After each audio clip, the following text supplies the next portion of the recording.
ಆದ್ರೆ ನಳಿನ್ ಕುಮಾರ್ ಕಟೀಲ್ ಹೇಳ್ತಾರೆ ಅದು ಅವರ ಅಧಿಕಾರಾವಧಿಯಲ್ಲಿ ಆದ್ದಲ್ಲ, ಅವರು ಡೇಟ್ ಬಿಡುಗಡೆ ಮಾಡ್ಲಿ, ಅದು ನಮ್ಮ ಅವಧಿಯಲ್ಲಿ ಆದ್ದು ಅಂತ.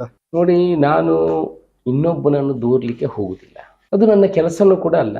ನಮ್ಮನ್ನು ಜನ ಆಯ್ಕೆ ಮಾಡಿ ಕಲಿಸಿದ್ದು ಯಾಕೆ ಅಂತ ಹೇಳಿದ್ರೆ, ಅಶೋಕ್ ರೈ ನೀವು ಹೋಗಿ ಕೆಲಸ ಮಾಡಿ, ನೀವು ಇನ್ನೊಬ್ಬರ ಮುಖಕ್ಕೆ ಕೆಸರು ಎಳಸುವಂತ ಕೆಲಸವನ್ನು ಮಾಡಲಿಕ್ಕೆ ಕಳಿಸಿಕೊಟ್ಟದ್ದಲ್ಲ. ನಾನು ಅದಕ್ಕೆ ಹೋಗುದಿಲ್ಲ. ಅವರು ಮಾಡಿದೆ ಅಂತ ಹೇಳಿದ್ರೆ ಅವ್ರು ಇರುವಾಗ ಮಾಡ್ಬೋದಿತ್ತು. ನಾನು ಅವರು ಮಾಡಿದಕ್ಕೂ ಏನನ್ನು ತಪ್ಪು ಅಂತ ಅವ್ರು ಮಾಡ್ಬೋದಿತ್ತು.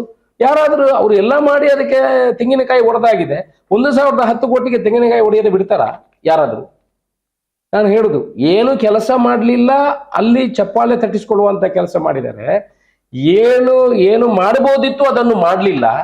ಈಗ ನಮ್ಮ ಸರ್ಕಾರ ಬಂದ ನಂತರ ಅದಕ್ಕೆ ಟೆಂಡರ್ ಆಗಿ ಹಣ ಬಿಡುಗಡೆ ಮಾಡಿ ಅದಕ್ಕೆ ಎಲ್ಲ ಮಾಡಿದ ಕೆಲಸವನ್ನು ಮಾಡಿದ ಮೇಲೆ ಅದು ನಾವು ಮಾಡಿದ್ದೇವೆ ಅಂತ ಹೇಳುವಂಥದ್ದು, ನಾನು ಅದಕ್ಕೇನು ಕಮೆಂಟ್ ಮಾಡಲಿಕ್ಕೆ ಹೋಗುದಿಲ್ಲ.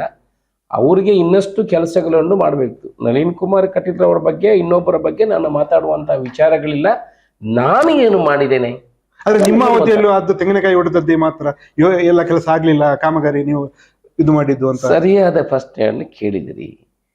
ನನಗೂ ಕೂಡ ನಮ್ಮ ಕಾರ್ಯಕರ್ತರು ಬೇರೆ ಕಡೆಯಿಂದ ಕರೆ ಮಾಡ್ತಾರೆ, ಅಶೋಕ್ ರೈಗಳೇ ನೀವು ಕೂಡ ಕೆಲವು ಕಡೆ ತೆಂಗಿನಕಾಯಿಯನ್ನು ಹೊಡೆದಿದ್ದೀರಿ, ಇನ್ನೂ ಕಾಮಗಾರಿಗಳು ಆರಂಭ ಆಗಲಿಲ್ಲ ಅನ್ನೋ ವಿಚಾರವನ್ನು ಹೇಳ್ತಾರೆ. ನಾನು ತೆಂಗಿನಕಾಯಿ ಹೊಡೆದದ್ದು, ನಾನು ಶಿಲಾನ್ಯಾಸ ಮಾಡಿದ ಯಾವ ಕೆಲಸಗಳು ಒಂದು ಕೆಲಸ ಕೂಡ ಆ ಕಡೆ ಈ ಕಡೆ ಹೋಗುವುದಿಲ್ಲ. ನಾನು ಶಾಸಕನಾಗಿ 6 ತಿಂಗಳ ನಂತರ ಕೋಡ್ ಆಫ್ ಕಂಡಕ್ಟ್ ಬಂದಿದೆ, 3 ತಿಂಗಳು ಅದರಿಂದ ಹೋಯಿತು.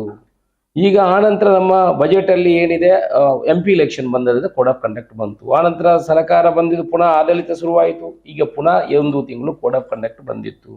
ಈಗ ಎಲ್ಲದಕ್ಕೂ ಹಣ ರಿಲೀಸ್ ಆಗಿದೆ. ನಾವು ಶಿಲಾನ್ಯಾಸ ಮಾಡಿದ ಎಲ್ಲ ಹಣಗಳು ರಿಲೀಸ್ ಆಗಿದೆ. ಯಾರಿಗೆಲ್ಲ ಕಾಂಟ್ರಾಕ್ಟ್ಗಳಾಗಿದೆ, ಟೆಂಡರ್ ಆಗಿದೆ. ಈಗ ಇನ್ನೊಂದು ವಾರದಲ್ಲಿ ಕೆಲಸ ಆರಂಭ ಆಗ್ತದೆ.